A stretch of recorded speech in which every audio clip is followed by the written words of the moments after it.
السلام عليكم ورحمة الله وبركاته. نحمده ونستعينه ونستغفره ونؤمن به ونتوكل عليه ونعوذ بالله من شرور أنفسنا ومن سيئات أعمالنا. من يهده الله فلا مضل له ومن يضلله فلا هادي له. ونشهد أن لا إله إلا الله وحده لا شريك له. ونشهد أن سيدنا مولانا محمدا عبده ورسوله. قال الله تعالى في القرآن العظيم والفرقان المجيد: أعوذ بالله من الشيطان الرجيم بفضل بسم الله الرحمن الرحيم. سبحان الذي أسرى بعبده ليلا من المسجد الحرام إلى المسجد الأقصى باركنا حوله لنريه من آياتنا. صدق الله المولانا العظيم. قال نبينا صلى الله عليه وسلم: اللهم بارك لنا في رجب وشعبان وبلغنا رمضان. صدق الله المولانا العلي العظيم. صدق النبي صلى الله عليه وسلم. رب اشرح لي صدري ويسر لي أمري واحلل عقدة من لساني يفقهوا قولي. سبحانك لا علم لنا إلا ما علمتنا إنك أنت العليم الحكيم. புகழ் அனைத்தும் அல்லாஹ்வுக்கே சொந்தம். இரலக தலைவர் பெருமானார் ரசூலை கரீம் ஸல்லல்லாஹு அலைஹி வஸல்லம் அவர்கள் மீதும் அவர்களை பின்பற்றிய சஹாபாக்கள், தாபிஈன்கள், தபா தாபிஈன்கள், இமாம்கள், அவுலியாக்கள், ஷுஹதாக்கள், நாதாக்கள், சாலிஹீன்கள், குறிப்பாக அங்கு அமர்ந்திருக்கக்கூடிய நம் அனைவர்களின் மீதும், முஃமினான முஸ்லிமான அன்பன் அனைவர்களின் மீதும் அல்லாஹ்வுடைய சாந்தியும் சமாதானமும் அன்பும் அருளும் பாதுகாப்பும் என்றும் உண்டாவதாக. ஆமீன். அல்லாஹ் தஆலா நம் அனைவர்களையும் நோயற்றவர்களாக அல்லாஹ் நம்மை கபூல் செய்வானாக. ஆஸ்பத்திரிகளுடைய செலவுகள் சிரமங்களை விட்டு அல்லாஹ் தஆலா காத்தருள் புரிவானாக. அவனை நினைத்து வாழக்கூடிய நல்ல முஃமின்களாக நம் அனைவர்களையும் அல்லாஹ் கபூல் செய்வானாக. நல்ல மனைவி மக்களை நசீபாக்கி தருவானாக. வானத்திலிருந்து, பூமியிலிருந்து, வலதுபுறத்திலிருந்து, இடதுபுறத்திலிருந்து வரக்கூடிய அனைத்து விதமான முசீபத்துகளிலிருந்தும் அல்லாஹ் நம் அனைவர்களையும் காத்தருள் புரிவானாக. பிஹக்கி சய்யிதினா வ ஆலி சய்யிதினா முஹம்மதின் ஸல்லல்லாஹு அலைஹி வஸல்லம். இன்னைக்குரிய அல்லாஹ் நல்லடியார்களே, இது ரஜபனுடைய மாதம், பிறை 27 இரவுல நாம அமர்ந்திருக்கிறோம். இமாம்களிடத்துல, அதிகப்படியான இமாம்களிடத்துல உண்டான கருத்து, இந்த ரஜபனுடைய 27 நடைபெற்றதாக சொல்லப்படக்கூடிய ஒரு வசனத்தினுடைய விளக்கம். குர்ஆன் ஷரீஃப்ல 15வது ஜுஸுவினுடைய முதல் வசனமாக வரக்கூடிய ஆயத்து நாம மேல ஓதி காட்டிய வசனம். சுப்ஹானல்லதி அஸ்ரா பிஅப்திஹி லைலம் மினல் மஸ்ஜிதில் ஹராம் இலல் மஸ்ஜிதில் அக்ஸா அப்படின்னு எல்லாம் ஒரு வசனத்தை சொல்லுவாங்க. நாம ஓதுனது அந்த வசனத்தினுடைய ஒரு கால் பகுதி தான் ஓதி இருக்கிறோம். அது இன்னும் முக்கால் பகுதி இருக்கு. அந்த வசனத்துல அல்லாஹ் நீளமாக என்ன சொல்ல வர்றான் அப்படின்னா, ஒரு இரவுல அது ஆரம்பிக்கும் போதே சுப்ஹானல்லதின்னு சொல்லி அல்லாஹ் என்ன செய்வான், ஆரம்பிப்பான். சுப்ஹானல்லாஹ் நம்ம பெரும்போது எதுக்கு சொல்லுவோம்? தும்மல் போட்டோம்னா என்ன செய்யறோம்? அல்ஹம்துலில்லாஹ் சொல்லுவோம், அப்படித்தானே? யாராவது மௌத்து செய்தி கேட்டோம்னா என்ன செய்வோம்? இன்னா லில்லாஹ்னு சொல்லுவோம், அப்படித்தானே? இது மாதிரி ஒன்னொன்னுக்கு ஒன்னு சொல்றத நமக்கு நபி ஸல்லல்லாஹு அலைஹி வஸல்லம் கத்து கொடுத்திருக்காங்களா இல்லையா? அது மாதிரி சுப்ஹானல்லாஹ்னு எதுக்கு சொல்லுவோம்? சுப்ஹானல்லாஹ் அப்படிங்கிறது ஆச்சரியமான ஒரு விஷயம் நடந்தால், ஆச்சரியமான ஒரு செய்தி நாம கேட்கிறோம் அப்படின்னு சொன்னா அந்த நேரத்துல நாம பயன்படுத்துறதுக்காக வேண்டி உண்டான வார்த்தை தான் சுப்ஹானல்லாஹ் அப்படிங்கிறது.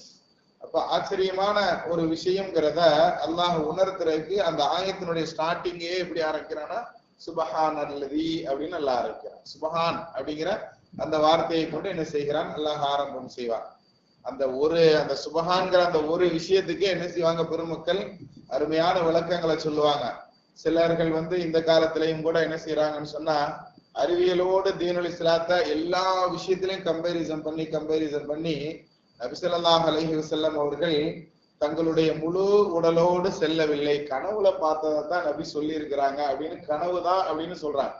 கனவுல பார்த்ததை அல்லாஹ் தஆலா ஆச்சரியமான விஷயமாக சொல்லணும்னு அவசியம் இல்லை. அப்படிங்கறதுனால அந்த ஆயத்தினுடைய ஸ்டார்டிங்கே சுப்ஹானல்லதி, எவ்வளவு பெரிய ஆச்சரியம் தெரியுமா இது அப்படிங்கிறத குறிக்கும் முகமாக அல்லாஹ்வே ஆச்சரியக்குறியை ஏற்படுத்தக்கூடியதுதான் அந்த வசனத்தினுடைய ஸ்டார்டிங் பாயிண்ட். சுபஹான அப்படிங்கிறத அல்லாஹ் சொல்கிறார்.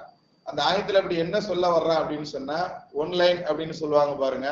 ஒன்லைன்ல சுருக்கமாக சொல்லணும் அப்படின்னா, ஒரே ஒரு இரவுல, அதுலயும் குறிப்பாக ஒரு சில பொழுதுகள்ல, ஒரு சில நொடிகளில் நபி ஸல்லல்லாஹு அலைஹி வஸல்லம் அவர்கள் என்ன செய்யறாங்க, மக்கா அப்படிங்கக்கூடிய ஊர்ல இருக்கக்கூடிய கஅபத்துல்லா அப்படிங்கக்கூடிய பள்ளிவாசலுக்கு பக்கத்துல இருந்த வீடு.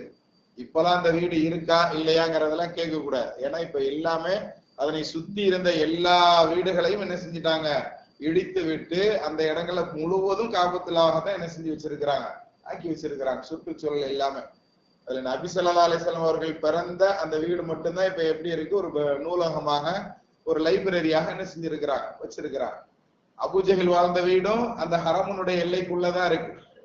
ஹரம் அப்படிங்கிறது, ஹரம் ஷரீப் அப்படிங்கிற அந்த பேர் எதுக்கு சொல்லுவாங்கன்னா, கண்ணியமாக்கப்பட்டது அப்படின்னு பொருள்.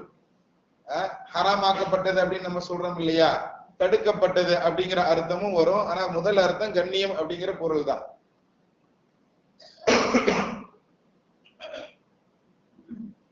அப்ப அந்த கண்ணியமாக்கப்பட்ட அந்த எல்லைக்குள்ள நம்ம எங்க நின்று தொழுதாலும் கஅபத்துல்லாஹ்ல நின்று தொழுத நன்மைதான் கிடைக்கும். புரியுதுங்களா? அப்ப அந்த அபூஜஹல்ங்கிற விரோதியினுடைய வீடு அந்த ஹரம் அப்படிங்கிற எல்லைக்குள்ளதான் வரும். சரிங்களா?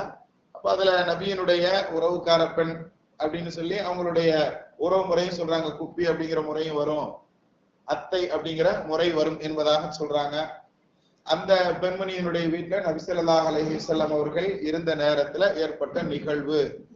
அந்த ஒன்லைனர் அப்படின்னு சொன்னா, அந்த கஅபத்துல்லாஹ்ங்கிற அந்த ஹரமுனுடைய எல்லையில இருந்து நபி ஸல்லல்லாஹு அலைஹி வஸல்லம் என்ன செய்யறாங்க, அல்லாஹ் தஆலா அழைத்து கொண்டு செல்கிறான். எங்க? பைத்துல் முகத்தஸ். இப்ப ஒரு பள்ளிவாசலுக்காக வேண்டின்னு சொல்லி ஒரு சண்டை நடக்குது இல்ல, அந்த பைத்துல் முகத்தஸ் அப்படிங்கிற பள்ளிக்கு என்ன செய்யறாங்க, நபி ஸல்லல்லாஹு அலைஹி வஸல்லம் இங்க கஅபத்துல்லாஹ்ங்கிற இந்த பள்ளியில இருந்து அந்த பள்ளிக்கு, இந்த உலகத்துல உண்டான இந்த பயணம், அந்த பைத்துல் முகத்தஸ்ங்கிற பள்ளிவாசலுக்கு போனதுக்கு அப்புறம் அங்க ஒரு சில நிகழ்வுகள் நடக்குது. அந்த நிகழ்வு முடிஞ்சதற்கு பின்னாடி என்ன செய்யறாங்க, அங்கிருந்து நேராக வானுலக பயணம்ங்கிற 2வது பயணம் நடைபெறுது. இது எல்லாமே ஒரே நாளினுடைய இந்த இரவுல ஒரு சில பொழுதுல நடந்து முடியுது.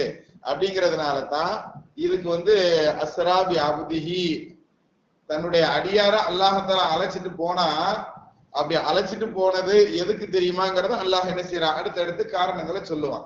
லினுரியஹு மின் ஆயாத்தினா, நம்மளுடைய அத்தாட்சிகளை எல்லாம் அவருக்கு காட்டுறதுக்காக வேண்டி. லினுரியஹு மின் ஆயாத்தினா, நம்மளுடைய அத்தாட்சிகளை எல்லாம் அவருக்கு காட்டுறதுக்காக வேண்டி நாம என்ன செஞ்சோம், அந்த முஹம்மது நபி ஸல்லல்லாஹு அலைஹி வஸல்லம் அவங்கள இந்த கஅபத்துல்லாஹ்ங்கிற பள்ளியில இருந்து பைத்துல் முகத்தஸ்ங்கிற அந்த பள்ளிக்கு நாம என்ன செஞ்சோம், அழைச்சிட்டு போனோம் அப்படிங்கிற செய்தியை அல்லாஹ் அந்த வசனத்துல சொல்லுவான். அந்த குர்ஆனுடைய ஆயத்துல ஒரு பயணம் மட்டும்தான் சொல்லப்படுது.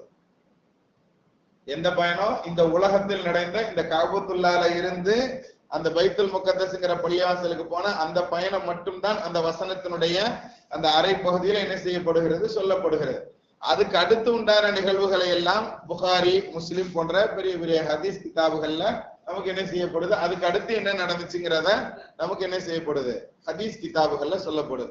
முடிஞ்ச வரைக்கும் நம்ம எவ்வளவு இந்த நிகழ்வுகளை நம்ம ஒன்லைனர் சுருக்கமா சொல்லியிருக்கோம், இதை எவ்வளவு விரிவாக நம்ம பார்க்க முடியுமோ இன்ஷா அல்லாஹ் பார்க்கலாம். அல்லாஹ் தஆலா அமல் செய்யக்கூடிய பாக்கியவான்களை நம்ம கபூல் செய்வானாக. குர்ஆன் ஷரீஃப்ல பொதுவான ஒரு விஷயம் உண்டு. குர்ஆன் அப்படிங்கிறது என்ன அப்படின்னு சொன்னா, தذكرத்துல் இப்ரத்துல் லில் அவ்வலின் தذكرத்துல் லில் ஆகிரின், முன்னோர்களை பற்றி உண்டான விஷயங்கள் சொல்லப்படுகிறது, முன்னால் நடந்த ஒரு செய்தி சொல்லப்படுது அப்படின்னு சொன்னா, அதுல இருந்து நமக்கு என்ன பிரயோஜனமான விஷயங்கள் உண்டோ அதையெல்லாம் நாம எடுத்துக்கிறது தான் நமக்கு உண்டான நல்லவர்கள் அப்படிங்கறதுக்குண்டான அடையாளம் அப்படிங்கிற செய்தி நமக்கு என்ன செய்யப்படுதுன்னா சொல்லப்படுது.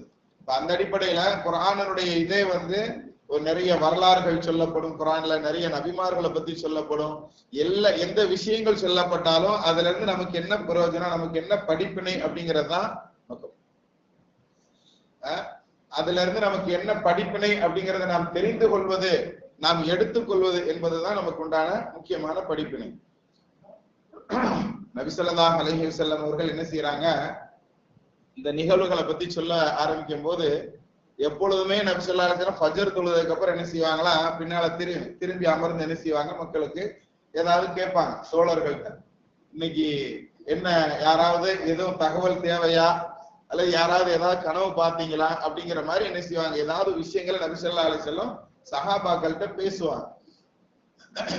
அந்த மாதிரி நபி அவர்கள் பேசக்கூடிய கேட்கக்கூடிய ஒரு நிகழ்வு, வழக்கமான நிகழ்வு. அதே மாதிரி ஒரு நாள் ஃபஜருக்கு பின்னாடி நபி உட்கார்ந்து இருக்கிறாங்க. இப்படி திரும்பி அமர்ந்து மக்கள் எல்லாம் கிப்லாவை முன்னோக்கி இருக்கும் போது நபி ஸல்லல்லாஹு அலைஹி வஸல்லம் மட்டும் மக்களை முன்னோக்கி உட்கார்ந்து என்ன செய்யறாங்க, அந்த மாதிரி கேட்கிறாங்க. இன்னைக்கு யாராவது உங்களை ஏதாவது கனவு பார்த்தீர்களா அப்படிங்கிற விஷயத்த கேட்கும் போது, இல்ல இன்னைக்கு எங்கள்கிட்ட எந்த செய்தியுமே இல்ல, நீங்க செய்தி சொன்னாதான் உண்டு அப்படிங்கும் போது நபி ஸல்லல்லாஹு அலைஹி வஸல்லம் அவர்கள் என்ன செய்யறாங்க, தாங்கள் சென்று வந்த அந்த நிகழ்ச்சியை என்ன செய்யறாங்க, சொல்ல ஆரம்பிக்கிறாங்க. நான் இந்த மாதிரி உம்முஹானி அவர்களுடைய வீட்டுல நான் தங்கி இருக்கும் போது 2 மலக்குகள் வந்தாங்க. 2 மலக்குகள் வந்தாங்க. அந்த 2 மலக்குகள் வந்து என்ன செஞ்சாங்க அப்படின்னு சொன்னா, நான் தூங்கி கொண்டிருக்கிறேன், தலைமாட்டுல ஒரு ஆள் உட்கார்ந்துகிட்டு இருக்கிறாங்க, கால் மாட்டுல ஒரு ஆள் என்ன செய்யறாங்க, அமர்ந்துகிட்டு அவங்க 2 பேரும் பேசுறாங்க. எப்படி பேசுறாங்க அப்படின்னு சொன்னா, இவரை தானே இன்னைக்கு அனுமதி இருக்குது, இவருக்கு தானே இன்னைக்கு அப்பாயின்மெண்ட் இருக்கு அப்படின்னு பேசுறாங்க. ஆமா, இவங்களுக்கு தான் இன்னைக்கு அப்பாயின்மெண்ட் இருக்கு அப்படின்னு அவங்கள 2 பேர்ல ஒரு ஆள் பதிலும் சொல்லிக்கிறாங்க.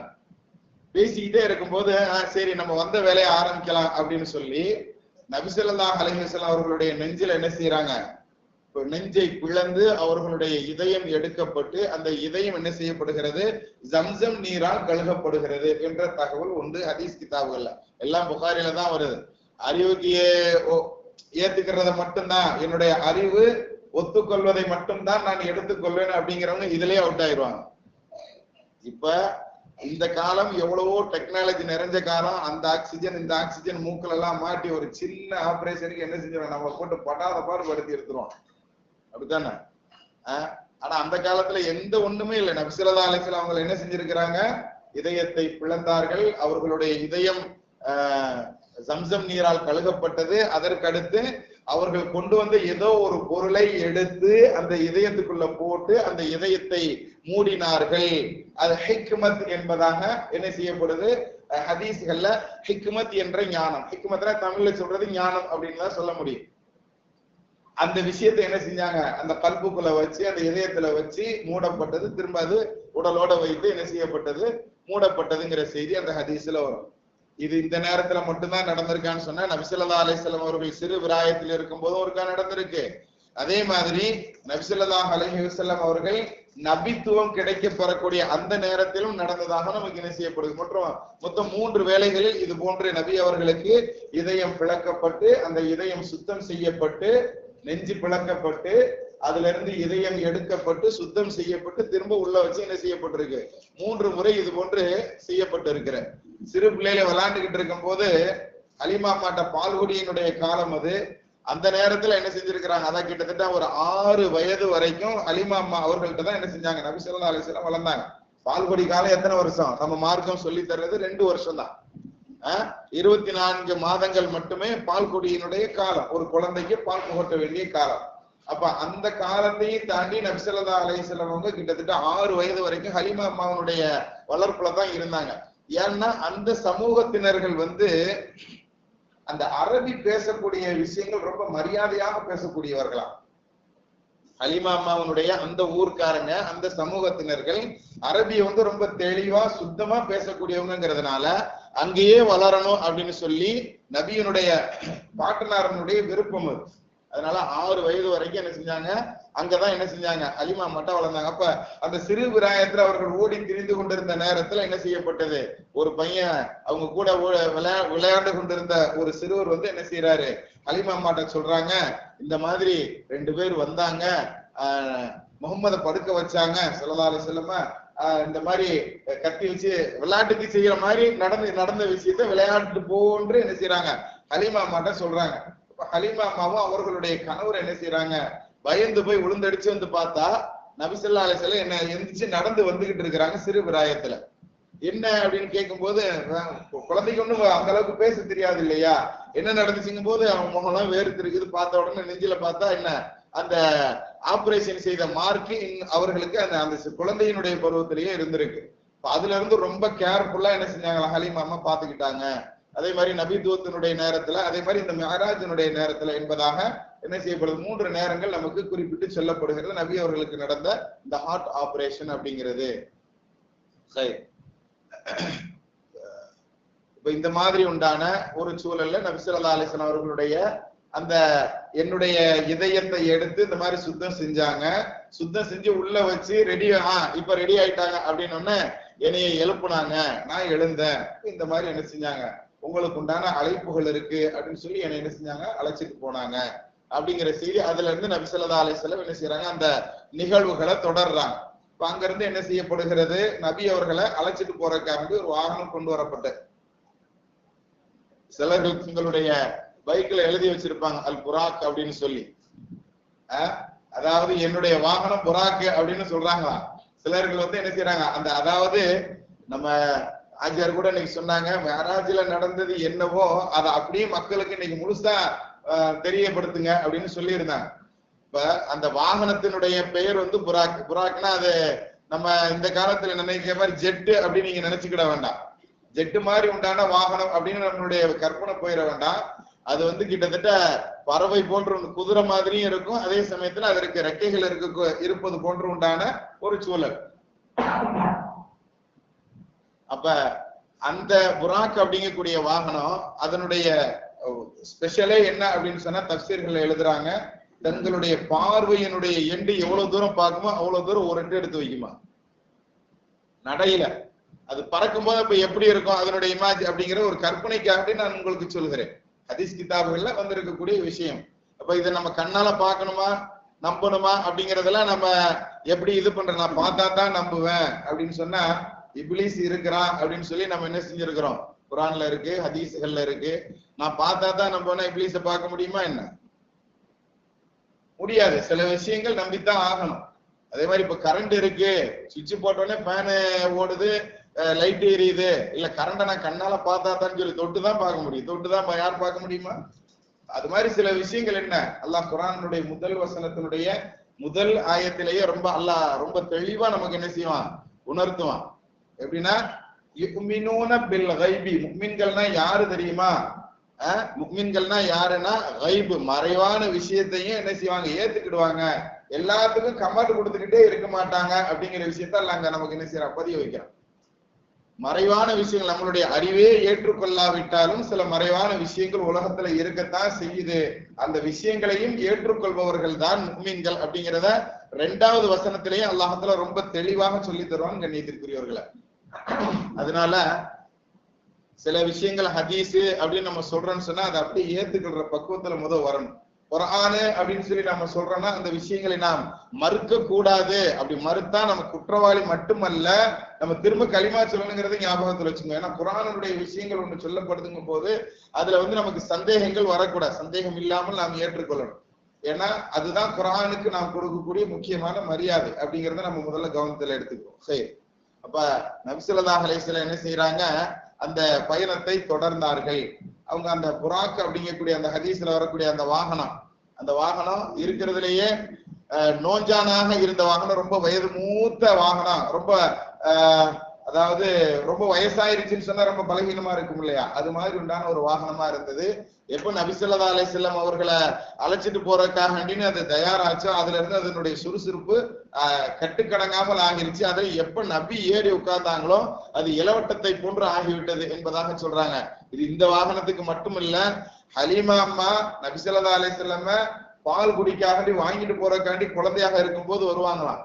அப்போ வரும்போது இந்த அம்மாட்ட பால் குடிக்க கொடுத்தானே நம்ம பிள்ளைங்கள் எல்லாம் எப்படி ஆயிரும், அந்த அம்மா வச்சிருக்கிற ஒட்டகம் மாதிரியே அந்த அம்மா வச்சிருக்கிற ஆடு மாதிரியே தான் மெலிஞ்சு போய் இருக்கும் அப்படின்னு யாருமே கொடுக்க மாட்டாங்களா. எப்ப ஹலீமா அம்மா நபி ஸல்லல்லாஹு அலைஹி வஸல்லம் கையால தொட்டாங்களோ அவங்க 2 பேருக்கு உண்டான ஒரு பிணைப்பு அல்ல நபியை வைத்து அந்த அம்மாவுக்கு எப்படி பரக்கத்து செஞ்சான்னா, போகும்போது அதாவது அவங்களுடைய ஊருக்கு மக்கால இருந்து திரும்ப போகும்போது அவங்களுடைய ஒட்டகம்லாம் ரொம்ப ஜாம்பவான் மாதிரி ஆயிடுச்சு அப்படின்னு சொல்லி என்ன செய்யறாங்க, வரலாற்று ஆசிரியர்கள் எழுதுறாங்க.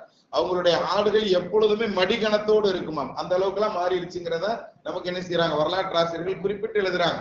இது வரலாற்று ஆசிரியர்கள் நான் சொல்றது வந்து வெறும் முஸ்லிம் ஆசிரியர்கள் மட்டும் நினைக்காதீங்க, முஸ்லிம் அல்லாத ஆசிரியர்களும் கூட வியந்து போய் எழுதிய விஷயங்களும் நமக்கு இந்த நபிசுல்லாஹு அவர்களுடைய வாழ்க்கை வரலாறுகள்ல உண்டு அப்படிங்கிறத நாம கவனத்துல எடுத்துக்கிடணும். கண்ணியத்திற்குரியவர்களை சரி, அல்ஹம்துலில்லாஹ்.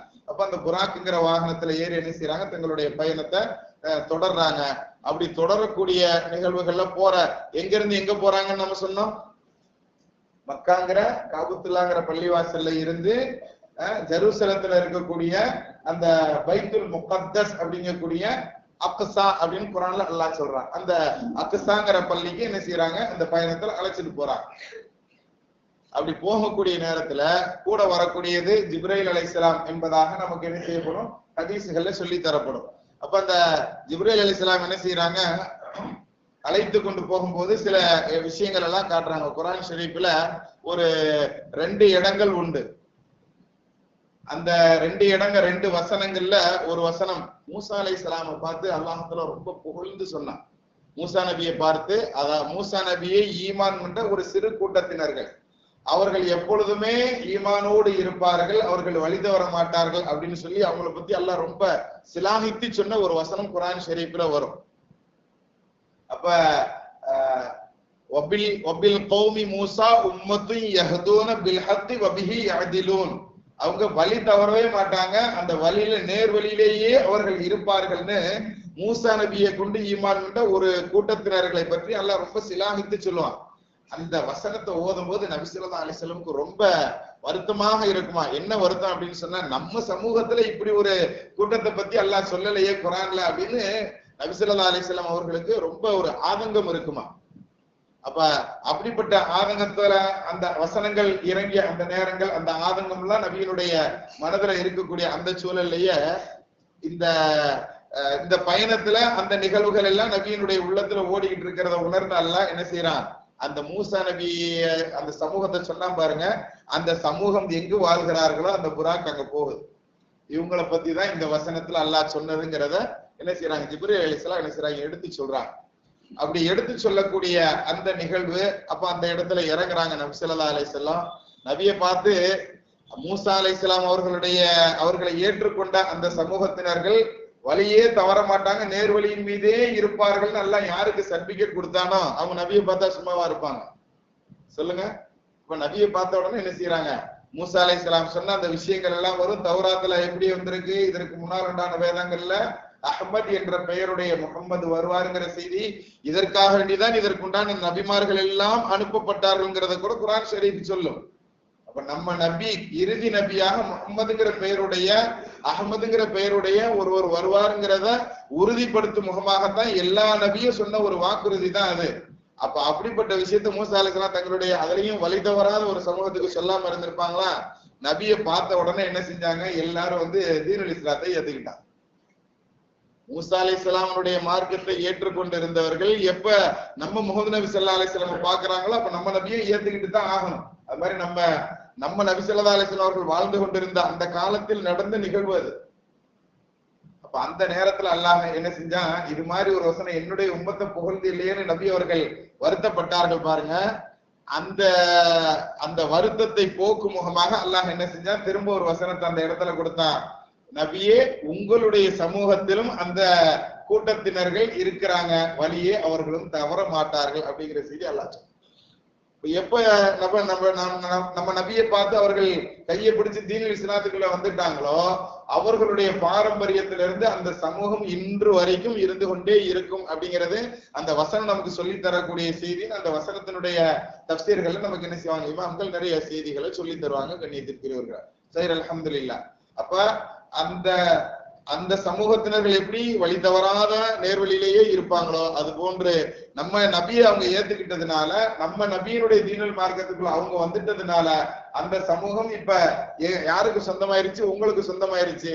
அப்ப அந்த உம்மத்தினர்கள் உங்களுடைய உம்மத்தினர்கள் தான் அப்படிங்கறத அல்லாஹ் என்ன செய்யறான், உங்களுடைய உம்மத்திலையும் இது போன்று ஒரு கூட்டத்தினர்கள் இருந்து கொண்டே இருக்கிறார்கள் சொல்லி அல்லாஹ் தஆலா அடுத்த வசனத்தை சொல்லி முடிப்பான். கண்ணியத்திற்குரியவர்களே ஹைர், அல்ஹம்துலில்லாஹ். அடுத்து நபி அவர்களுடைய பயணம் தொடரும் போது ஒரு இடத்துல ரொம்ப சுகந்தமான மனம் ஏற்படும். சுகந்தமான மனம். ரொம்ப, அதாவது நம்ம சில நபர்கள் நம்மளை கடந்து போனால அவர்கள் போட்டிருக்கக்கூடிய அத்தரனுடைய மனம் நம்மள என்ன செய்யும், ஈர்க்கும் இல்லையா? அந்த மாதிரி உண்டான ஒரு மனம். பயணத்துல போகும்போது இவ்வளவு தூரம் மணக்குது, இது என்ன ஸ்பெஷல்ங்கிறத நபி ஸல்லல்லாஹு அலைஹி வஸல்லம் என்ன செய்யறாங்க, தங்களோடு வந்த ஜிப்ரீல் அலைஹிஸ்ஸலாம்ட்ட கேட்பாங்க. இது மாஷிதா அப்படிங்கக்கூடிய ஒரு பெண் இருக்கக்கூடிய, ஒரு பெண்ணினுடைய கபர் இருக்கக்கூடிய இடம், ஒரு பெண்ணினுடைய கபர் இருக்கக்கூடிய இடம். அந்த பெண்ணினுடைய கபர்ல இருந்து வரக்கூடிய வாசனை தான் இது. கஸ்தூரி மனத்தை விட மேலான மனம் என்பதாக நமக்கு என்ன செய்யப்படுகிறது, ஹதீஸ்கள்ல சொல்லப்படுது. நம்ம இருக்கிற மனத்திலே கஸ்தூரி தான் உயர்வு அப்படிங்கறதுனால நம்ம என்ன செய்யறோம், அத ஒப்புக்கு ஓமானம் சொல்வதற்கு நம்ம எக்ஸாம்பிள் காட்டுறதுக்கு அந்த கஸ்தூரிங்கிற வார்த்தையை நம்ம பயன்படுத்துறோம். ஆனா அது ஹதீஸ்கள்ல வரக்கூடிய அந்த வார்த்தைக்கு நம்ம அர்த்தம் செய்யறதா இருந்தா அது அர்த்தத்துக்குள்ளேயே வராத ஒரு விஷயம். அவ்வளவு மனமான ஒரு வாசனை. அப்ப அந்த வாசனைய பார்த்துட்டு நபி அவர்களே வியந்து போய் கேட்கிறாங்க. நபி அவர்களுடைய வியர்வை கஸ்தூரியை விட மனம் அப்படின்னு சொல்லி நமக்கு ஹதீஸ்கள்ல வருது. அப்படிப்பட்ட நபி ஸல்லல்லாஹு அலைஹி வஸல்லம் அவர்களே வியந்து போய் கேட்கும் அளவிற்கு உண்டான ஒரு சுகந்தமான மனம் வருது அப்படின்ன உடனே நபியர்கள் விடுவாங்களா என்னன்னு விசாரிக்கிறாங்க. என்ன விஷயம்? இது மாஷிதா, மாஷிதாவுடைய கபரு. மாஷிதானா யாரு? அங்கு அவர்களுடைய வரலாறு சொல்லப்படும். ஃபிரௌனுடைய அடிமை பெண்ணாக இருந்தவங்க. அவங்க என்ன செய்வாங்க, ஃபிரௌனுடைய பிள்ளைகளுக்கு தலை சீவி கொண்டு இருக்கக்கூடிய நேரத்துல அந்த சீப்பு கீழே விழுந்துருச்சு. அதை எடுக்கும் போது பிஸ்மில்லான்னு சொல்லி எடுப்பாங்களாம். அல்லாஹ்வுடைய பெயர் கொண்டு நான் கீழே விழுந்துருச்சேன்னு சொல்லி அல்லாஹ்வுடைய பெயர் கொண்டு எடுக்கும் பொழுது நீ என்ன பிஸ்மில்லா சொன்னையா, அல்லாஹ்னா யாரு எவரு அப்படிங்கிற விஷயத்த அந்த பொண்ணு, அந்த குழந்தை போய் என்ன செய்கிறது, தங்களுடைய தகப்பனார்கிட்ட சொல்லி அது பிரச்சனை பெருசாகி உங்களை இறைவன்னு ஏத்துக்கிடாம அல்லான்னு வேற யாரையோ இந்த பெண்மணி என்ன செய்யுது சொல்லுது. இது கிட்டத்தட்ட மூசா சொல்ற மாதிரியே இருக்கு இந்த பெண் சொல்றதும், என்னன்னு விசாரிங்கன்னு சொல்லி அதை சொல்லி கொடுத்து அந்த பெண்ணை அந்த தீனுல் இஸ்லாத்தை விட்டுருன்னு சொல்லி ரொம்ப மிரட்டல் துணியில அந்த ஆட்சியாளர்கள் செய்யத்தானே செய்வாங்க. நம்ம எல்லாம் குர்ஆன் ஷரீஃப்ல இது மாதிரி நிறைய நிகழ்வுகள் சொல்லப்பட்டிருக்கு. அதுல இந்த மாஷிதா அவர்களுடைய நிகழ்வுகளை ஹதீஸ்கள்ல நபி ஸல்லல்லாஹு அலைஹி வஸல்லம் அவர்கள் சொல்லும் போது அது இந்த ஹதீஸினுடைய தொடர்லயே மாஷிதா அவர்களை பற்றி உண்டான தெளிவான குழு நமக்கு என்ன செய்யப்படும், ஹதீஸ்கள்ல சொல்லி தரப்படும். அப்ப தீனுல் இஸ்லாத்தை விட சொல்லி மூசா அலைஹிஸ்ஸலாம் ஏத்துக்கிடாம அல்லாஹ் ஏத்துக்கிடாம என்னையதான் நீ கடவுளா ஏத்துக்கிடணும்னு ஃபிரௌனுடைய வற்புறுத்தலை ஏற்றுக்கொள்ளாமல் தைரியமாக இருந்து தன்னுடைய பச்சை குழந்தைய அவன் என்ன செய்வான், புடுங்கி என்ன செய்வான், அந்த குழந்தை நெருப்பில் வீசப்படும் என்பதாகலாம் ஹதீஸ்கள்ல வருது. அப்ப தன்னுடைய பச்சை குழந்தை அது நெருப்புல போடக்கூடிய நேரத்துல அந்த குழந்தை கண்ணை தடவிட்டு சொல்லுமா, தாயை பார்த்து கவலைப்படாத, ஜன்னத்துல இதை விட உயர்வானது இருக்கு, இது துனியாவினுடைய அற்ப நெருப்பு, இதை நீ பயந்து போய் விட்டுட்டேன்னா நரகத்தினுடைய நெருப்பு இதை விட 100 மடங்கு பெருசுங்கிற அது போன்று விவரித்த விஷயங்கள் எல்லாம் நாம் ஹதீஸ்கள்ல பார்க்க முடியும் கண்ணியத்திற்குரியவர்களை. அப்ப அவர்களுடைய ஷஹாதத், அந்த பெண்மணி கொல்லப்படக்கூடிய ஒரு நிகழ்வு, அது கொல்லப்பட்டதற்கு பின்னால் அது அடக்கம் செய்யப்பட்ட இடம்தான் அந்த இடம். அந்த இடத்துல அல்லாஹ் தஆலா இந்த உலகத்திலேயே இவ்வளவு பெரிய மனத்தை அந்த பெண்மணிக்கு கபூலியத்தினுடைய அடையாளமாக, மூசா அலைஹிஸ்ஸலாமை ஏற்றுக்கொண்டதனுடைய அடையாளமாக இந்த துனியால கொடுத்திருக்கிறான் அப்படிங்கறத நாம நபி ஸல்லல்லாஹு அலைஹி வஸல்லம் அவர்கள் சொல்லக்கூடிய அந்த ஹதீஸ்கள்ல இருந்து நாம பார்க்க முடியும். கனவான்கள் நல்லா கவனிச்சோம்னா, மூசா நபியினுடைய ஏற்றுக்கொண்ட அந்த ஈமான் உள்ள அந்த பெண்ணுக்கே அல்லாஹ் இவ்வளவு பெரிய கண்ணியத்தை கொடுத்திருக்கிறான்னா, மூசா அலைஹிஸ்ஸலாமை விட ஒரு மடங்கு உயர்ந்த தலைவராக இருக்கக்கூடிய நமது நாயகம் ரசூலுல்லாஹி ஸல்லல்லாஹு அலைஹி வஸல்லம் அவர்களை ஈமான் கொண்ட நாம் நம்மளுடைய ஈமான்ல உறுதியாக இருந்தோம்னா நம்மளுடைய கபூர் எப்படி மணக்குங்கிறது கொஞ்சம் யோசிச்சுப்பார். அந்த மாதிரி நம்மளுடைய கபூர் மணக்கிற அளவுக்கு நம்மளுடைய வாழ்க்கை நடைமுறைகள் இருக்கிறதா அப்படிங்கிறதை நாம கவனத்துல எடுத்துக்கிறதும் கண்ணியத்திற்குரியவர்களே.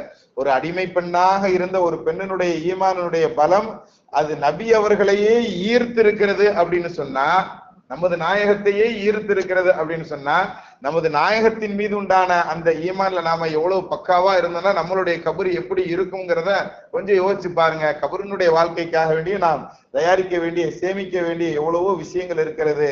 இந்த உலகத்தினுடைய பேங்கினுடைய பேலன்ஸை மட்டும் நிறைக்காம கபருக்கு பின்னாடி உண்டான வாழ்க்கைக்கு உண்டான பேலன்ஸை நாம இன்ஷா அல்லாஹ் முக்கம்மல் செய்யலாமா? அல்லாஹ் கபூல் செய்வாங்க நீதிக்குரியவர்களை. சரி, இப்ப இது மாதிரி அந்த பயணத்துல அடுத்து மூசா அலைஹிஸ்ஸலாம் என்ன செய்வாங்க, நபி அவர்கள் சந்திப்பார்கள். அதாவது அந்த பயணத்துல போய்கிட்டு இருக்கும் போதே மூசா அலைஹிஸ்ஸலாம் என்ன செய்வாங்க, ஒரு சிகப்பு பாறை மீது இருந்து தொழுது கொண்டு இருக்கக்கூடிய ஒரு நிலையை என்ன செய்வாங்களா, நபி ஸல்லல்லாஹு அலைஹி வஸல்லம் காண்பார்கள். அப்ப அது அவர்கள் அடக்கம் செய்யப்பட்ட இடம் என்பதாக நமக்கு சொல்லி தரப்படும். சரி, அதே மாதிரி அந்த பயணம் தொடர்ந்து போய் இங்க அந்த பைத்துல் முக்கத்தஸ் அப்படிங்கக்கூடிய பள்ளிவாசல்ல அவர்கள் கொண்டு போய் சேர்க்கப்படுவாங்க. அந்த பைத்துல் முக்கத்தஸ் அப்படிங்கக்கூடிய பள்ளிவாசல்ல எப்ப மூசா அலைஹிஸ்ஸலாம் இப்பதான் அங்க கபூர்ல பாத்துட்டு வந்திருப்பாங்க தொழுகிற மாதிரி, இங்க வந்து பார்த்தா எல்லா நபிமார்களும் ஒன்று கூடி இருப்பார்கள். எங்க பைத்துல் முக்கத்தஸ் அப்படிங்கக்கூடிய அந்த பள்ளிவாசல்ல எல்லா நபிமார்களும் இருப்பாங்க. அந்த எல்லா நபிமார்களுக்கும் நம்ம நபிகள் நாயகம் ஸல்லல்லாஹு அலைஹி வஸல்லம் 2 ரக்காத் எல்லாருக்கும் இமாமாக நின்று தொழ வைத்தார்கள் அப்படிங்கக்கூடிய நிகழ்வுகளும் நம்ம ஹதீஸ்கள்ல பார்க்கிறோம்.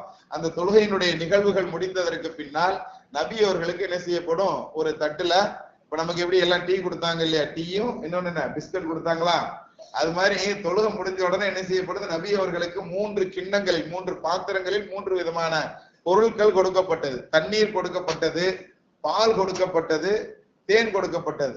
அது தண்ணீர் அப்படிங்கிறது வந்து மது என்பதாக நமக்கு தெளிவான விஷயங்கள் இருக்கு. சோ ஒன்று மது, இன்னொன்று பால், இன்னொன்று தேன்.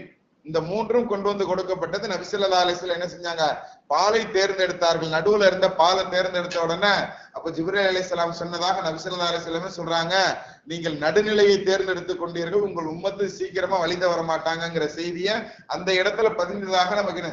மதுவை எடுத்திருந்தீங்க அப்படின்னு சொன்னா எப்படி ஈசா நபியினுடைய கவுமுகள் இன்றும் கூட அவர்களுடைய தேவாலயங்களை போய் பார்த்தோன்னு சொன்னா என்ன செய்யறாங்க, மதுவோடு தான் அவர்கள் இருந்து கொண்டு இருப்பதை நாம் பார்க்க முடியும். கண்ணியத்திற்குரியவர்களை நம்ம நபி ஸல்லல்லாஹு அலைஹி வஸல்லம் என்ன செஞ்சாங்க, மதுவை தேர்ந்தெடுக்காம நமக்கு மில்க் பால் என்ன செஞ்சாங்க தேர்ந்தெடுத்ததுனால நம்மளுடைய மார்க்கம் பாலை போன்று வெண்மையானதுங்கிறத அது குறிக்குதுங்கிற விஷயங்கள் எல்லாம் நமக்கு என்ன செய்யப்படுகிறது, தப்சீர்கள்ல சொல்லி தரப்படும். கண்ணியத்திற்குரியவர்களை சைர் அல்ஹம்துலில்லாஹ். அப்ப அந்த பாலை எடுத்து நபி ஸல்லல்லாஹு அலைஹி வஸல்லம் அவர்கள் அருந்தினார்கள்.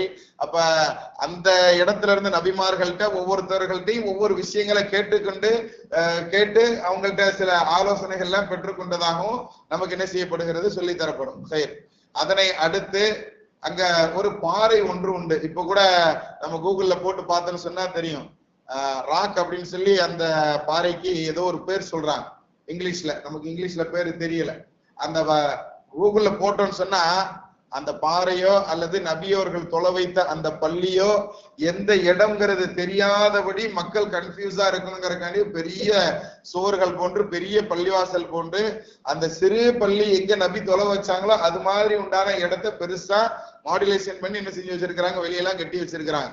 எந்த அளவுக்கு கட்டி இருக்கிறாங்கன்னா இந்த யூதர்கள் மக்கள் போய் நம்ம அந்த உண்மையான இடத்தை போய் பாத்திரக்கூடாது, அந்த உண்மையான இடம் எங்களுக்கு உண்டானதுன்னு சொல்லி யாரும் சொந்தம் கொண்டாடிடக்கூடாதுன்னு சொல்லி கூகுள்ல போட்டால இவன் டம்மியா கட்டி வச்சிருக்கிற அந்த இடத்தை தான் காட்டுது நம்மளுக்கு.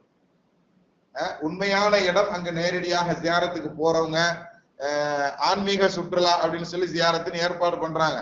அதுல போயிட்டு வரக்கூடிய ஆலிம்கள் சொல்லக்கூடிய அவர்களை எடுத்துட்டு வந்த வீடியோக்கள்ல பார்க்கும்போது தான் நமக்கு உண்மை என்ன புலப்படுகிறது. அங்க உண்டான எல்லா விஷயங்களையும் மறைச்சு வச்சிருக்கிறான், சில இடங்களுக்கு போகவே முடியாதபடி கேட்டு போட்டு மூடி வச்சிருக்கிறாங்க அப்படிங்கறதெல்லாம் பார்க்க முடியும். அதுல இன்னும் பார்த்தோம்னா அண்டர் கிரவுண்ட்ல ஒரு பாறை என்ன செஞ்சிருக்கிறாங்க, வச்சிருக்கிறாங்க. அது மேலதான் நபி ஸல்லல்லாஹு அலைஹி வஸல்லம் அவர்கள் நின்றார்கள். அங்க இருந்துதான் என்ன செய்யப்பட்டது, அந்த புராக்கினுடைய வாகனம் கிளம்புச்சு அப்படிங்கிற செய்திகள் எல்லாம் நம்ம வரலாறுகள்ல பார்க்கிறோம். இப்ப இந்த பைத்துல் முகத்தஸ் அப்படிங்கிறதுல போய் நபி ஸல்லல்லாஹு அலைஹி வஸல்லம் அவர்கள் இறங்கும் போது அவர்களுடைய வாகனம் ஒரு இடத்துல என்ன செய்ய, வாகனம் கட்டுறதுக்குன்னு எப்படி நம்ம பைக் நிப்பாட்டுறதுக்குன்னு சொல்லி ஸ்டாண்ட் வச்சிருக்கோம் இல்லையா, அது மாதிரி அங்க வாகனங்களை கட்டுறதுக்குன்னு உண்டான இடத்துல என்ன செய்யப்படுது, வாகனம் அவர்களுடைய வாகனம் கட்டப்பட்டது. நபி ஸல்லல்லாஹு அலைஹி வஸல்லம் அவர்கள் இந்த மாதிரி உண்டான சூழல்கள் எல்லாம் மக்கள்கிட்ட சொல்றாங்கல்ல, எடுத்து சொல்லிக்கிட்டு இருக்கக்கூடிய இந்த நிகழ்வுகளை ஏற்றுக்கொள்ளாத சில காப்பீர்கள் என்ன செஞ்சாங்க அப்படின்னு சொன்னா, பிற்காலத்துல மக்கால இருக்க முடியலங்கிற சூழ்நிலையில என்ன செஞ்சாங்க, சில முஸ்லிம்கள் ஒரு 70 பேர் கொண்ட ஒரு கூட்டம் எங்க போறாங்க அப்படின்னு சொன்னா அபிசீனியா நாட்டுக்கு என்ன செய்வாங்க, ஹிஜ்ரத் செஞ்சு போவாங்க. எப்படி நம்ம நபிகள் நாயகம் ஸல்லல்லாஹு அலைஹி வஸல்லம் மதீனாவுக்கு ஹிஜ்ரத் செஞ்சு போனாங்களோ அதற்கு முன்னால் நடந்த ஹிஜ்ரத் பயணம் இது. அந்த பயணத்துல எங்க அபிசீனியாங்கிற நாட்டுக்கு போவாங்க. இப்ப எத்தியோப்பியான்னு சொல்றோம் இல்லையா, அந்த நாட்டுக்கு போவாங்க. அப்படி அங்க உள்ள மன்னர் வந்து மன்னர் ஹெர்கல் அப்படிங்கக்கூடியவங்க என்ன செஞ்சிருக்கிறாங்க, அங்க மன்னராக இருந்தாங்க. அப்ப அந்த மன்னர்கிட்ட போய் என்ன செய்வாங்கன்னா, எங்க ஊர்ல இருந்து சில அடிமைகள்லாம் இங்க வந்துட்டாங்க, எங்களுக்கு சொந்தமான அடிமைகள், அவங்கள நாங்க மீட்டுட்டு போறதுக்காண்டி வந்திருக்கோம் அப்படின்னு சொல்லி மக்காவினுடைய ஒரு உயரிய தலைவர் ஒரு ஆள் என்ன செய்யறாங்க, அங்க உள்ள அந்த ஹெர்கல்ங்கிற மன்னர்கிட்ட போய் என்ன செய்யறார், போய் பேசுறார். அப்படி போய் பேசும்போது அதாவது நபியை பத்தியும், நபியை ஈமான் கொண்டு இங்க ஓடி வந்திருக்கிறாங்களே இந்த மக்கள், இவங்களை பத்தியும் குறைச்சு பேசணும் அப்படிங்கறதுக்காக சில விஷயங்கள் என்ன செய்யறாரு, எடுத்து சொல்றாரு. ஒரே இரவுல அந்த முகம்மது என்ன செஞ்சாரா, அங்க மக்கால இருந்து இந்த பைத்துல் முகத்தஸ், உங்க ஊர்ல இருக்கிற இந்த பைத்துல் முகத்தஸுக்கு வந்துட்டு போனாங்களா, உங்க ஆட்சிக்கு கீழே இருக்கக்கூடிய இந்த பைத்துல் முகத்தஸுக்கு வந்துட்டு போனாங்களா அப்படிங்கிற செய்தியெல்லாம் அவர் சொல்றாருங்க. இதெல்லாம் நம்பிக்கிட்டு இந்த கூட்டம் எங்களை ஏமாத்திட்டு இங்க வந்துருச்சு அப்படின்னு சொல்லி அந்த பெருமண்ட தலைவர் என்ன செய்யறாரு, அந்த அந்த நாட்டினுடைய மன்னர்கிட்ட, அந்த எத்தியோப்பியாவுடைய மன்னர்கிட்ட என்ன செய்யறாரு, எடுத்து சொல்றாரு. அப்ப அந்த நேரத்துல அந்த சபையில இருந்த பைத்துல் முகத்தஸினுடைய காவலர், பாதுகாவலர், அதை கூட்டி சுத்தம் செய்யக்கூடியவர், முக்கியமான பொறுப்புல இருக்கக்கூடியவர் என்ன செய்யறாரு, ஆமா அது இந்த இரவா அப்படின்னு ஒரு அடையாளங்களை சொல்லி என்ன செய்யறாரு, அவர் கேட்கிறாரு. ஆமா அந்த இரவுல தான் போனதாக சொல்றாங்க. அப்படியா, ஒரு இரவு பைத்துல் முகத்தஸ் வந்து என்னால கதவை பூட்டவே முடியல, எல்லா நாளும் சாதாரணமாக பூட்ட முடியக்கூடிய கதவு, அந்த ஒரு நாள் மட்டும் என்னால கதவை பூட்டவே முடியல. அவருடைய பேரு ஈசவி என்பதாக என்ன செய்யறாங்க வரலாற்று ஆசிரியர்கள் பதிவு வச்சிருக்கிறாங்க. அந்த நபர் என்ன செய்யறாரு அப்படின்னு சொன்னா, ஈலியா அவருடைய பெயர். அந்த பைத்துல் முகத்தஸினுடைய பாதுகாவலராக இருந்தவர், அன்றைய தினத்தினுடைய பொறுப்பாளி அவர். அன்றைக்கு நான் வந்து பூட்ட முடியலையே அப்படின்னு சொல்லிட்டு பைத்துல் முகத்தஸ லேசா பூட்ட முடியாட்டில நம்ம சாத்தி வச்சுட்டு போவோம் இல்லையா, அது மாதிரி அன்னைக்கு சாத்தி வச்சுட்டு தான் போயிருந்தேன். மறுநாள் காலையில நான் வந்து பள்ளியை திறக்கும் போது, அந்த பைத்துல் முகத்தஸை திறக்கும் போது வாகனங்கள் கட்டி இருக்கக்கூடிய இடத்துல ஏதோ ஒரு வாகனம் வந்து கட்டி இருந்த மாதிரியும், அது போட்டிருக்கக்கூடிய சாணம் இதுவரைக்கும் நான் பார்க்காத வித்தியாசமான ஒரு சாணி கிடந்தது அந்த இடத்துல. அப்ப நான் யாரோ ஒருத்தவங்க வந்துட்டு போயிருக்கிறாங்கிறத விளங்கிக்கிட்டேன். உள்ள பள்ளிக்குள்ள வந்து பார்த்தாலும் நிறைய மக்கள் வந்து இருந்துட்டு போன மாதிரி உண்டான ஒரு சூழல் அங்க நான் பார்த்தேன். ஒரு கால் யாரோ ஒரு முக்கியமான நபர் வருவதற்காக வேண்டிதான் நேற்றைய தினம் என்னால் கதவை மூட முடியல அப்படிங்கிறத நான் விளங்கிக்கிட்டேன். அதை இன்னைக்கு சொல்றதற்கு உண்டான பாக்கியம் எனக்கு கிடைச்சதுன்னு சொல்லி அந்த மன்னர் ஹெர்குலினுடைய அந்த சபையில இருந்த அந்த ஈலியோ அப்படிங்கக்கூடிய அந்த நபர் என்ன செய்யறாங்க, மன்னர்கிட்ட ஒப்புதல் கொடுத்தாங்க.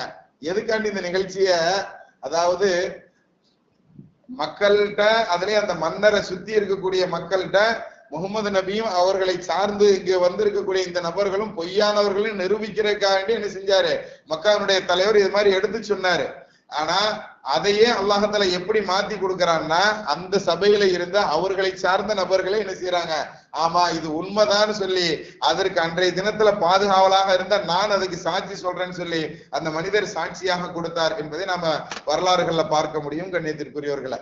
அப்ப இது இவ்வளவு தூரம் நடந்த இது போன்ற நிகழ்வுகள், இன்னும் இது மாதிரி நிறைய நிகழ்வுகள் இந்த பைத்துல் முகத்தஸினுடைய பயணத்திலேயே நாம என்ன செய்ய முடியும், பார்க்க முடியும் கனவான்களை. அப்ப இது போன்ற நிறைய நிகழ்ச்சிகள், செய்திகள் எல்லாம் சுவாரஸ்யமான விஷயங்களை நம்ம ஹதீஸ்கள்ல பார்க்க முடியும். நிறைய நபி ஸல்லல்லாஹு அலைஹி வஸல்லம் விவரிச்சு சொல்லி தருவாங்க. இதுக்கு அடுத்து இங்க இருந்து அந்த நம்ம பாறைன்னு சொன்னோம் பாருங்க, அந்த பாறையில இருந்து அந்த புராக் என்ற வாகனத்தை ஜிப்ரீல் அலைஹிஸ்ஸலாம் என்ன செய்யறாங்க, ஓட்டுறாங்க. அந்த வாகனம் வானத்தை நோக்கி பறக்கக்கூடிய அந்த நிகழ்வுகள் அதன ஹதீஸ் கிதாபுகள்ல விவரமாக வரும் பொழுது, நாம இன்றைய தினத்தினுடைய அறிவியல் விஞ்ஞானம் இதெல்லாம் நம்ம பார்த்தோம் அப்படின்னு சொன்னா, இங்க இருந்து நம்ம பார்க்கக்கூடிய தூரம் வானம் ப்ளூ கலர்ல இருக்கு அப்படின்னு நம்ம சொல்றோம். நான் எல்லா நேரமும் சொல்லுவேன், ப்ளூ கலர்ல தெரியறதுதான் வானமான சயின்டிபிக்கா இது வரைக்கும் வானம் எங்க இருக்குன்னு என்ன செய்ய முடியல, யாராலையும் கண்டுபிடிக்க முடியல. வானம் எங்க இருக்குன்னு இன்னும் கண்டுபிடிக்கல. ஆனா நம்ம மார்க்க, நம்ம ஹதீஸ், நம்ம குரான் 7 வானம் சொல்லி சபஹ சமாவாத் அப்படின்னு சொல்லி நமக்கு 7 வானத்தை பத்தி குரான் ஷரீஃப்ல சொல்லப்படுது. முதல் வானமே எங்க இருக்குன்னு இன்னும் அறிவியல்ல கண்டுபிடிக்கலங்கும் போது நான் அறிவியல் சொல்வதைத்தான் நம்புவோன்னு இருந்தேன்னு சொன்னா நம்ம எங்க முதல் வானத்தை பத்தி தெரிஞ்சுக்கிறது? நபி ஸல்லல்லாஹு அலைஹி வஸல்லம் அவங்க முதல் வானத்துக்கு போனாங்க, அதுக்கடுத்து 2வது வானத்துக்கு போனாங்க. அதுலயும் அந்த ஹதீஸ்ல ரொம்ப தெளிவாக வரும், ஜிப்ரீல் அலைஹிஸ்ஸலாம் என்ன செஞ்சாங்க, முதல் வானத்தினுடைய கதவை தட்டினார்கள். அந்த பக்கத்துல இருந்து சத்தம் கேட்டுச்சு, யாரு, நான் ஜிப்ரீல் வந்திருக்கிறேன், உங்க கூட யாரோ இருக்கிற மாதிரி இருக்குதா, யாரு, ஆமா அவர்களுக்கு இன்று அனுமதி இருக்கிறது அப்படின்னு சொல்லி அந்த அனுமதி சீட்டுக்கு உண்டான விஷயங்கள் எல்லாம் பேசப்பட்டதற்கு பின்னால் முதல் வானம் திறக்கப்பட்டது. அதுக்கப்புறம் நபி ஸல்லல்லாஹு அலைஹி வஸல்லம் போனாங்க. முதல் வானத்துல சில நபிமார்கள் இருந்தாங்க, அதே மாதிரி 2வது வானத்துக்கு போனாங்க, 2வது வானத்துல சில நபிமார்கள் இருந்தாங்கன்னு இது மாதிரி உண்டான நபிமார்களுடைய சந்திப்பு எப்படி அந்த பைத்துல் முகத்தஸ்ங்கிற அந்த பள்ளியில நடந்துச்சோ, ஒரு குறிப்பிட்ட 7-8 நபிமார்களுடைய சந்திப்பு ஒவ்வொரு வானத்திலே அல்லாஹ் தஆலா வச்சிருந்தான் அப்படிங்கிறத சில சிறப்பான செய்திகள் நமக்கு என்ன செய்யப்படும், ஹதீஸ்கள்ல சொல்லி தரப்படுவோம் கனவான்களை. அந்த 7 நபிமார்களை மட்டும் ஏன் பிரத்யேகமாக அல்லாஹ் அந்த வானங்கள்ல வச்சிருக்கிறான் அப்படிங்கிறதுக்கு சில காரணங்கள் சொல்லப்படும். அதே மாதிரி அவர்களை சந்தித்து உரையாடின விஷயங்கள், அதே மாதிரி யூசுப் அலைஹிஸ்ஸலாம் அந்த 7 வானங்கள்ல ஒரு வானத்துல இருப்பாங்க, 3வது வானத்துல இருப்பாங்க. அதே மாதிரி 2வது வானத்துல வந்து ஈசா அலைஹிஸ்ஸலாமும் யஹ்யா அலைஹிஸ்ஸலாமும் இருப்பாங்க. முதல் வானத்துல ஆதிபிதா ஆதம் அலைஹிஸ்ஸலாம் இருப்பாங்க. இப்படி ஒவ்வொரு வானத்திலையும் ஒவ்வொரு நபிமார்களை அல்லாஹ் வைத்திருந்தாங்க. 7வது வானத்துல நபி இப்ராஹிம் அலைஹிஸ்ஸலாம் இருந்தாங்க. அந்த சித்ரத்துல் முன்தஹாங்கிற ஒரு பெரிய மரம் போன்று உண்டான ஒரு காட்சி, ஒரு அமைப்பு. அதுக்கு பக்கத்துல சிறு குழந்தைகள் எல்லாம் விளையாடி கொண்டிருந்தாங்க. அந்த சிறு குழந்தைக்கு கார்டியனாக ஒரு வயதானவர் இருந்தாங்க, அவங்கதான் இப்ராஹிம் அலைஹிஸ்ஸலாம். இது மாதிரி உண்டான நிகழ்வுகள் எல்லாம் இதற்கு அடுத்து என்ன செய்யப்படுது, ஒன்னொன்றாக நபி ஸல்லல்லாஹு அலைஹி வஸல்லம் சொல்லுவாங்க. அப்ப சொர்க்கம் நபி அவர்கள் போய் பார்த்தாங்க, சொர்க்கம் எப்படி இருக்கு, சொர்க்கம் எப்படி இருக்கு அப்படிங்கறத நபி ஸல்லல்லாஹு அலைஹி வஸல்லம் போய் பார்ப்பாங்க. அதை பத்தி ஒரு கவிஞர் எழுதினாரா, சொர்க்கத்தை பார்ப்பதற்காக நபி அவர்கள் போன அந்த நிகழ்வை வர்ணித்து எழுதிய விஷயத்தை சொல்லும் போது, சோனமே சோனத்தை பார்த்து வியந்து விட்டது அப்படின்னு சொன்னாங்களா. நபி ஸல்லல்லாஹு அலைஹி வஸல்லம் அவர்களை பார்ப்பதற்காக வேண்டி சோனம் காத்து கொண்டிருந்த மாதிரி உண்டான ஒரு அமைப்புல கவிதை எழுதி வச்சிருக்கிறாங்க. அது எவ்வளவு அந்த நயமான வார்த்தைகள் பாருங்க. சைர் அல்ஹம்துலில்லாஹ். அப்ப நபி அவர்கள் சொர்க்கத்தை போய் சுத்தி பார்த்த விஷயங்கள், அதே மாதிரி நரகத்தை போய் பார்த்த விஷயங்கள், அந்த அதாவது நபி ஸல்லல்லாஹு அலைஹி அத சொர்க்கத்துக்கு போகணும்னு சொன்னா ஒரு பாலம் இடையில இருக்கும், அந்த பாலத்தை கடந்து போகக்கூடிய நிகழ்வு, அதுல தவறி விழுந்தோம்னு சொன்னா நரகத்துல விழுகக்கூடிய சூழல். அப்ப நரகத்துல ஒவ்வொருத்தவங்க படக்கூடிய வேதனைகள், அதாபுகள், இந்த வேதனை எதுக்காக வேண்டி, இந்த வேதனை எதுக்காக வேண்டின்னு சொல்லி நிறைய விஷயங்கள் நபி ஸல்லல்லாஹு அலைஹி வஸல்லம் நரகத்துல பாக்குறாங்க. இன்னும் சொல்ல போனா சோனத்தை பற்றி அதிகமான விஷயங்கள் அங்கு சொல்லப்படல. அந்த ஹதீஸ்ல பார்த்தோம்னா சோனத்தை போய் சுத்தி பார்த்தாங்கன்னு மட்டும்தான் இருக்கும். சோனத்தை கண்டார்கள், சோனத்தை அல்லாஹ் காட்டினாங்கிறது மட்டும்தான். ஏன்னா சோனத்தை பற்றி அல்லாஹ் குர்ஆன் ஷரீஃப்ல சொல்லும் போது இப்படி சொல்லுவான், எந்த கண்ணும் பார்த்திராத, எந்த அறிவும் சிந்தித்து விட கூட முடியாத அளவிற்கு உண்டான ஒரு விஷயம் தான் சொர்க்கம் அப்படின்னு சொல்லுவான். புரியுதுங்களா? அப்ப அப்படிப்பட்ட ஒரு சொர்க்கத்தை வந்து நபி ஸல்லல்லாஹு அலைஹி வஸல்லம் வெளியே வந்து விவரிச்சிடக்கூடாது இல்லையா? சில இடங்கள்ல என்ன செஞ்சிருக்கிறாங்க, ஹைக்கினைக்கா 1-2 தகவல்கள் சொல்லி இருக்கிறாங்க, அது இல்லைங்கிறதுக்கு இல்ல. ஆனால் நரகத்தை பத்தி விவரிச்சு சொன்ன மாதிரி சொர்க்கத்தை பத்தி சொல்லல. நரகத்தை பத்தி என்ன செஞ்சிருக்காங்க, நிறைய செய்திகள் சொல்லி இருக்கிறாங்க. அதுல ஒரு விதம் தான் பெண்களை பார்த்து சொல்லுவாங்க, பெண்களே உங்களை அதிகமா நான் நரகத்துல பார்த்தேன். மேராஜுக்கு போயிருந்தேன் பாத்தீங்களா, நான் நரகத்துல நிறைய உங்களை பார்த்தேன். ஆண்களுடைய கூட்டத்தை காட்டிலும் பெண்களுடைய கூட்டம் அதிகமாக இருந்தது என்பது அதனுடைய பொருள். அப்ப அதிகமாக ஏன் நாங்க என்ன செஞ்சோம், நாங்க ஒழுங்கா இபாதத் செய்யறது இல்லையா, நாங்க அப்படி என்ன செஞ்சிட்டோம்னு சொல்லி ஆயிஷா அம்மா போன்ற நபி அவர்களுடைய மனைவியர்கள் கொஞ்சம் ரோசம் உடையவர்கள் நபியரிடத்துல கேட்கும் போது என்ன செய்வாங்க, நபி ஸல்லல்லாஹு அலைஹி வஸல்லம் சொல்லுவாங்க, சின்ன சின்ன விஷயத்துக்கெல்லாம் பிள்ளைங்களை பார்த்து நீங்க சாபம் போடுறீங்க, பிள்ளைங்களை சபிக்கிறீங்க. அதே மாதிரி கணவன் எவ்வளவுதான் செஞ்சாலும் ஓட்ட இருந்து என்னத்தை கண்டன்னு நன்றியை முறிக்கிற மாதிரி உண்டான வாசகத்தை போட்டுறீங்க. இதுதான் நீங்கள் நரகத்தில் அதிகமாக இருப்பதற்கு 2 காரணமா இதைத்தான் நான் பாக்குறேன் அப்படிங்கிற செய்தி நபி ஸல்லல்லாஹு அலைஹி வஸல்லம் இந்த மேராஜினுடைய விஷயங்களை சொல்லும் போது பெண்களினுடைய தரப்பை பார்த்து இந்த செய்தியை சொன்னதாக நம்ம வரலாறுகள்ல பார்க்கிறோம், ஹதீஸ்கள்ல பார்க்கிறோம். கண்ணியத்திற்குரியவர்களை சைர் அல்ஹம்துலில்லாஹ். ஆக நரகத்தையும் சோனத்தையும் நிறைய அல்லாஹ் குர்ஆன் ஷரீஃப்ல சோனத்தை பத்தி தனியா சொல்லுவான். ஆர்வம் வரணும், சொர்க்கத்தை பத்தி தெரிஞ்சுக்கிடணும் அப்படிங்கறக்காண்டி அல்லாஹ் சொல்லுவான். நபி ஸல்லல்லாஹு அலைஹி வஸல்லம் ஹதீஸ்கள்ல சில விஷயங்களை சொல்லி தருவாங்க. ஆனா நரகத்தை பற்றி குர்ஆன்லயும் ஹதீஸ்ல ரொம்ப தெளிவாக வரும். நரகம் வந்து என்ன செய்யுமா, எனக்கு நிறையல அப்படின்னு சொல்லுமா. அந்த நரகத்தை பற்றி அல்லாஹ் குர்ஆன் ஷரீஃப்ல ஒரு வசனத்துல ரொம்ப தெளிவாக சொல்லுவான். எந்த அளவிற்கு மக்களை கொண்டு போய் அந்த நரகத்துல போடப்படும்னு சொன்னா, ஒரு சின்ன கேப் உள்ள இடத்துல ஒரு மரக்கட்டைய வச்சு நாம அடிக்கிறோம், சுத்தியல் வச்சு அடிக்கிறோம்னு சொன்னா அந்த கேப்புக்குள்ள எப்படி அந்த கட்டை நுழைந்து கொண்டு உள்ளே போகும். ஒரு ஹோல் போடுறோம், பிளக்கட்டை அடிக்கிறோம் அப்படின்னு சொன்னா அந்த பிளக்கட்டையை உள்ள வச்சு சுத்தியல் வச்சு தட்டின உடனே அந்த ஓட்டை எவ்வளவு இருக்கோ அந்த ஓட்டைக்குள்ள தகுந்தாற் போல அந்த குச்சி உள்ள நுழைஞ்சிருதா இல்லையா? இது மாதிரி நரகத்துல எங்குமே இடம் இல்லாதபடி நரகம் முழுவதும் பாவிகளால் நிரப்பப்பட்டு, எந்த அளவுக்கு நிரப்பப்பட்டுரும் அப்படின்னு சொன்னா, ஒரு கோடாலியினுடைய அந்த மண்டையில அந்த குச்சி எப்படி சொருவி எவ்வளவு டைட்டா நிக்குமோ இது போன்று நரகம் நிரம்பி இருக்கும் அப்படிங்கக்கூடிய வாசகம் வருகிறது. கண்ணியத்திற்குரியவர்களை அப்படிப்பட்ட நிலையிலையும் கூட அல்லாஹ் கேட்பான நரகத்தை பார்த்து, ஹலிம் தலஅதி, நிறைஞ்சிருச்சாப்பா உனக்கு வயிறுன்னு நரகத்தை பார்த்து அல்லாஹ் கேட்பானா. ஹல் மின் மஸீத், இல்ல எனக்கு நிறையல, எனக்கு இன்னும் ஆள கூடன்னு நரகம் கேட்குமா. ஹல்மின் மசீத், இன்னும் எனக்கு இருக்கா, ஆள் இருந்தா கூட, எனக்கு பத்தாது அப்படின்னு சொல்லுமா நரகம். அப்ப நரகம் எவ்வளவு மோசமான விஷயம் அப்படிங்கறத நாம கவனத்துல எடுத்துக்கிடணும். கண்ணியத்திற்குரியவர்களை, நாம இது போன்ற விஷயங்களை எல்லாம் இந்த காதுல கேட்டோம், இந்த காதுல விட்டுட்டோம் அப்படிங்கிறது இருக்கக்கூடாது. மூசா அலைஹிஸ்ஸலாமுடைய கௌமுகள்ல 3 விதமான நபர்களை நம்ம நபி ஸல்லல்லாஹு அலைஹி வஸல்லம் என்ன செஞ்சாங்களா, சந்திச்சாங்களா. அந்த 3 விதமான நபர்களினுடைய காதுகள்ல ஒரு ஆளுனுடைய காது இந்த பக்கத்துல நூலு போய் இந்த பக்கத்துல வெளியே வர்ற மாதிரி இருந்துச்சான் அவருடைய அந்த பாடியில. 2வது நபருக்கு காதுக்குள்ளேயே போகலையாம் நூலு. 3வது நபருக்கு உள்ள போன விஷயம் இந்த பக்கம் வராம உள்ளேயே இருக்குது. இது போன்று உண்டான அமைப்புல 3 நபர்களை பார்த்து என்ன விஷயம் விளக்கம்னு சொல்லி நபி ஸல்லல்லாஹு அலைஹி வஸல்லம் அவர்கள் கேட்கும் போது, இவர் எந்த விஷயத்தை இந்த காதல வாங்கினாலும் இந்த காதல விட்டு போய்கிட்டே இருப்பாரு, நடந்துகிட மாட்டார் அதன் பிரகாரம் அப்படின்னு சொல்லப்பட்டதாக ஒரு தகவல். இவர் யாரு? இவருக்கு எந்த நல்ல விஷயத்தை சொன்னாலும் உள்ளேயே ஏறாது. அதனாலதான் இவருடைய காது சீல் வைக்கப்பட்ட மாதிரி உண்டான சூழல்ல இவருக்கு காட்டப்பட்டிருக்கு. 3வது நபர் யாரு? 3வது நபர் எந்த நல்ல விஷயத்தை கேட்டாலும் அதை கொஞ்சமாவது பிராக்டிஸ் பண்ணி பார்க்கணும், முடிஞ்ச அளவு நம்ம அமல் செய்யணும்னு நினைக்கிறவர் தான் 3வது நபர்.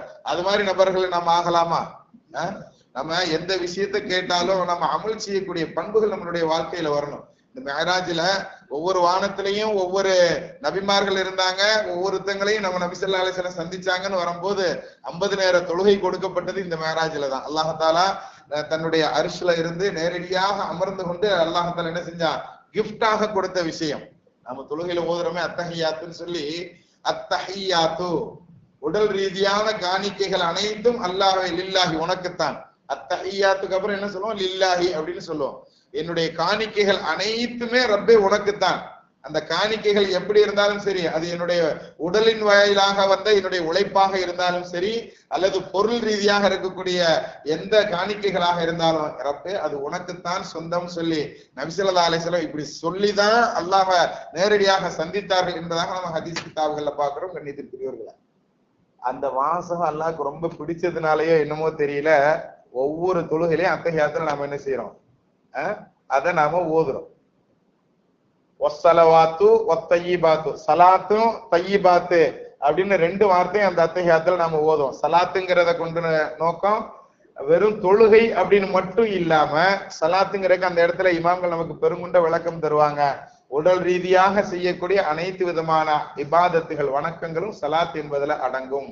அது துவாவாக இருந்தாலும் சரிதான்ங்கிறது ஒரு பொருள். 2வது ஒத்தய்யிபாத்துங்கிறது பொருள் ரீதியான வணக்கங்கள். ஜக்காத்து போன்ற ஹஜ்ஜிக்கும் பொருள் ரொம்ப இம்பார்ட்டன்ட் பாருங்க. அது மாதிரி உண்டான பொருள் ரீதியான இபாதத்துகள் என்னென்னலாம் இருக்குமோ, தான தர்மங்கள் போன்ற எல்லாமே அந்த விஷயங்கள்ல வரும் இதுல தய்யிபாத்துங்கிறதுல.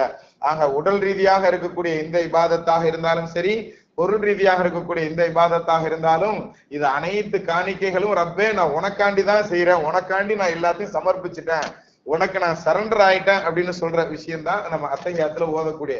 எத்தனை பேர் நம்ம அதை ஓதும் போது இது அல்லாஹ்கிட்ட நம்ம நபி சொன்ன வார்த்தை அப்படிங்கிற நமக்கு ஞாபகம் வரும்? சொல்லுங்க. அதை நினைச்சு என்னைக்கா ஒரு நாள் நம்ம அத்தஹியாத்து ஓதி இருப்போமா? அத்தஹியாத்துகள் நாம எப்படி ஓதுறோம்? டப்பட்டப்பட்டப்பட்டப்பட்டப்பட்டப்பன்னு வேகமா ஓதிட்டு டக்குன்னு சலாம் கொடுத்து சும்மா அன்னைக்கு பார்த்தோம்னு சொன்னா, சும்மா தொழுதுட்டு நான் சில நேரம் திரும்பி உட்கார்றதுக்கு கூட மனசு வர மாட்டேங்குது. ஏன் அப்படின்னா அங்கங்க சப்புகள்ல நிறைய ஆட்களே காணும். சும்மா ஒரு சில நபர்கள் பிள்ளைங்களை ஸ்கூல்ல போய் கூப்பிடணுங்கிறக்காண்டி போறாங்க, அவங்களையும் சேர்த்து நான் சொல்றேன்னு நினைச்சுக்கிடாதீங்க. வேலை இருக்கு, இம்பார்ட்டன்ட் ஒர்க் இருக்குன்னா அது வேற, நம்ம தொழுத உடனே போறது. இருந்தாலும் தொழுத உடனேயே அந்த இடத்தை விட்டு எழுந்திருப்பதற்கு மற்றவர்களுக்கு அனுமதி கிடையாது. இமாமுக்கு மட்டும் அனுமதி இருக்கு, அதுவும் திரும்பி உட்கார்றதுக்கு அனுமதி இருக்குங்கிறத விளங்கிக்கிடணும் கண்ணியத்திற்குரியவர்களை. அதாவது யூதர்கள் நசராக்களுடைய பழக்கம் தான் இது அப்படிங்கறத நமக்கு ஹதீஸ்கள் நமக்கு ஆள சொல்லி தரும். தொழுகை முடிந்த உடனே எழுந்து போறது அப்படிங்கிற விஷயம். சரி, அல்ஹம்துலில்லாஹ்.